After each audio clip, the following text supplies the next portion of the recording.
Perkara hukum di Medan mendadak menyita perhatian publik setelah viralnya video klarifikasi dua pelaku pencurian toko ponsel yang justru mengaku menjadi korban. Kasus ini bermula pada 22 September 2025 ketika dua karyawan baru, sebut saja John dan Michael, tertangkap mencuri di sebuah toko ponsel di Kecamatan Pancur Batu, Deli Serdang. Pemilik toko, sebut saja Samuel, langsung melapor ke Polsek Pancur Batu.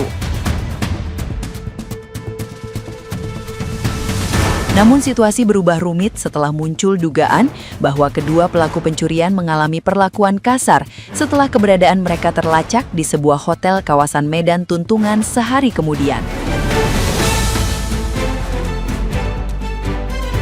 Alih-alih menunggu aparat, Samuel bersama beberapa orang justru mendatangi lokasi dan diduga melakukan tindakan berlebihan secara bersama-sama. John disebut mengalami perlakuan fisik yang tidak semestinya hingga menyebabkan luka. Perkara ini kemudian memicu kericuhan di Polrestabes Medan pada awal Februari 2026 saat keluarga para tersangka memprotes proses penahanan. Ironisnya, meski sempat mengaku menerima perlakuan tidak layak, John dan Michael tetap diproses atas kasus pencurian dan divonis masing-masing 2,5 tahun penjara, sementara pemilik toko ikut terseret sebagai tersangka dalam perkara tersebut.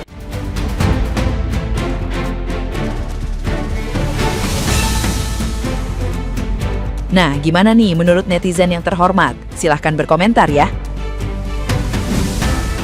Info dari Polrestabes Medan, katanya pencuri harusnya ditangkap saja, jangan dipukul. Mereka juga punya sifat hilaf dan dosa. Pencuri harusnya ditangkap dan tidak dipukuli. Iya, tangkaplah Pak. Kan kerjaan Bapak itu kan. Job desk-nya Bapak itu nangkap maling kan. Makanya tangkaplah Pak, kerjakanlah.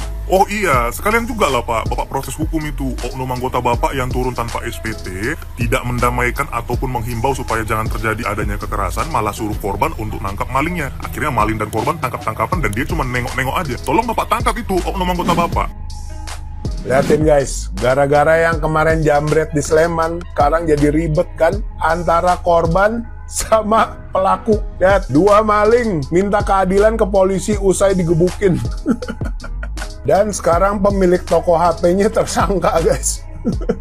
Lama-lama yang namanya maling, jambret pada kagak takut guys.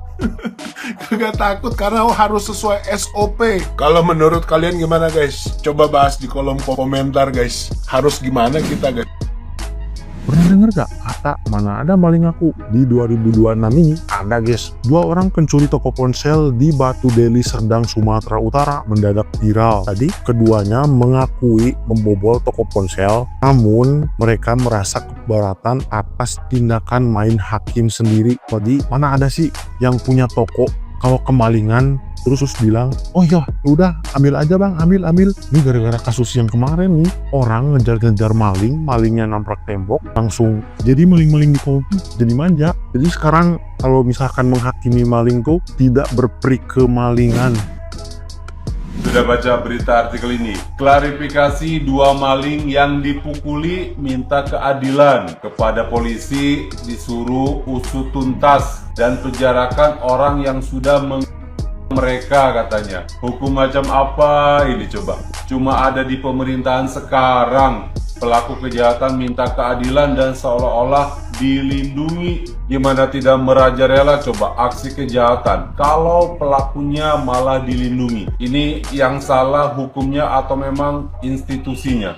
Udah nggak ngerti lagi dah. Lagian yang namanya maling dengan maling sudah pasti saling tolong-menolong dan saling melindungi. Ya kan? Selamat datang di negeri Konoha. Salam akal sehat.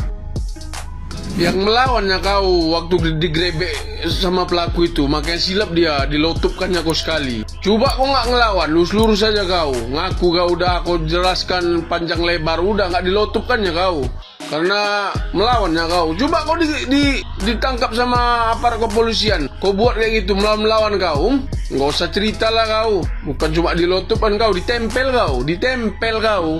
Iya, ini nasib aja kau sekarang ini ya. Kalian bantulah guys, viralkan ini. Kok muak kali aku nengok kayak gini. Udahlah, melakukan pencurian, mau dilindungi pula lagi. Biar. Lagi-lagi ya guys, korban dijadikan tersangka. Kejadiannya di Deli Serdang, Sumatera Utara. Nah, 2 orang itu pencuri nyuri HP di toko ponsel bosnya di tempat dia cari makan, tapi bisa-bisanya dia nyuri. Terus kabur dan ditemukanlah mereka itu di sebuah hotel. Korban inisial PP bersama saudara-saudaranya ngegerebek hotel itu dan nangkap itu maling. Sebelumnya, keluarga PP ini udah minta kerjasama sama polisi.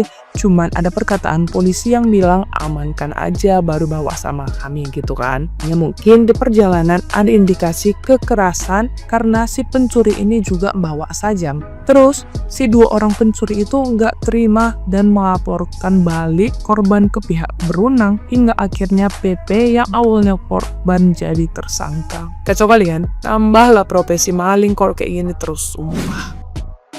Statement dari 2 maling yang ketahuan nyuri lalu kena gebuk sama korbannya. Jadi dia itu menuntut balik karena dianggap dianiaya. Kejadiannya di kota Medan. Nah, lalu aku membaca berita ini. Berita ini juga kejadiannya di Medan ya. Jadi ada toko HP, pemiliknya melaporkan ke polisi soal pencurian HP. Lalu sama polisi disuruh menyelesaikan sendiri. Begitu dia berhasil menangkap pelakunya, justru korban ini dipolisikan karena dianggap melakukan kekerasan. Kan aku punya teman-teman baik juga orang Medan ya. Terus dia bilang, kakak sekali-sekali ke Medan ngetes gitu kak, apa sanggup nggak marah sehari aja, karena Medan mates different kak, jadi kamu harus coba. Kakak nggak tahu kan kalau di Medan itu ada namanya rayap besi. Yes, kalau di mana-mana rayap itu makan kayu, katanya khusus di Medan rayapnya makan besi. Gimana teman-teman yang di Medan? Apa benar memang ada rayap besi? Kamu tuh maling, kamu tuh pencuri, masa kamu tuh nggak nyadar diri sih? Nggak ada rasa malunya ngomong begitu, malah ngomong seolah-olah kamu adalah korban, orang yang teraniaya. Lah emang kalau kita nemu maling ya, ketangkep mau diapain? Dielus-elus. Itu resiko kamu mencuri, kamu ngambil milik orang lain, resikonya ya begitu. Kalau ketemu masa ya digebukin. Lagian nih ya, aparat nih akhir-akhir ini ya keseringan bela maling, penjambret, begal. Lama-lama ngelunjak tuh para penjahat. Nanti kalau semua maling tuh pikirannya begini ya, semua penjahat ya, entah itu maling, jambret, begal, atau mungkin koruptor, ngerasa jadi korban terus, lama-lama mau jadi apa negara kita? Buat apa ada hukum coba? Sekarang kalau memang hukum ini tidak mampu melindungi masyarakat kecil, memberi rasa aman, buat apa ada? Terus kita kalau ketemu penjahat, ketemu maling, ketemu jambret, kita apa? Harus ngapain? Menyerahkan harta kita gitu aja? Nyembah-nyembah gitu? Aduh, gak ngerti lagi lah dengan sistem hukum di Indonesia ini. Bahkan kita membela diri aja dilarang, gak boleh. Lama-lama orang takut membela diri, orang takut membela kebenaran, orang takut melakukan sesuatu yang benar kalau sistem hukumnya masih seperti ini.